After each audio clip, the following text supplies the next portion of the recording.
እዚህ ላይ የምትመለከተው ሁለት ሰሚ ግራውንድ የምንላቸው ቦታዎች ላይ አንደኛው የባስ ተርሚናል አለ። ከባስ ተርሚናሉ ቀጥሎ ፓርኪንግ ይኖራል። እነኚህ ማለት ምንድነው ሃይ የሆነ ፉት ትራፊክ በሚበዛበት ጊዜ ወደ ሱቆቹ ላይ የሚሄዱ የሰዎች ፍሰታቸው ይበዛል ማለት ነው። በጣም ብዙ የሆነ ፍሰት የሚበዛበት ሰዓት ላይ ከስር ምንድነው የሚሆነው? ንግድህም የበለጠ ብዙ ንግድ ታገኛለህ ማለት ነው። ከሱ ባሻገር ከላይ ስትመለከተው የዚህኛው ሳይታችን ላይ በጣም ትላልቅ የሆነ የካልቸራል የሆኑ ሬስቶራንቶች አሉ። ኢታሊክ ያሉ በስታንዳርዳቸውን የሚጠብቁ ሬስቶራንቶች ደግሞ ይኖራሉ። እነሱም ደግሞ ከ8ኛ ሩፍቶፕ ላይ ይኖራሉ፣ 6ኛ ሩፍቶፕ ላይ ይኖራሉ። ከነሱ ወደታች የሚወርዱትም ሰዎች ሙሉ ለሙሉ እንቅስቃሴ በመኖሩ ገበያንም ጨምሮ ነው የምንሰጠው ማለት ነው።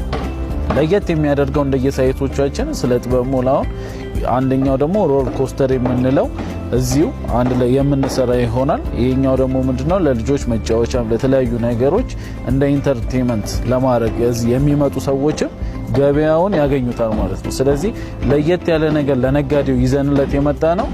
ሱቁን ብቻ ሳይሆን ገበያውንም ጨምሮ አንድ ላይ ለመስጠት ነው ማለት ነው።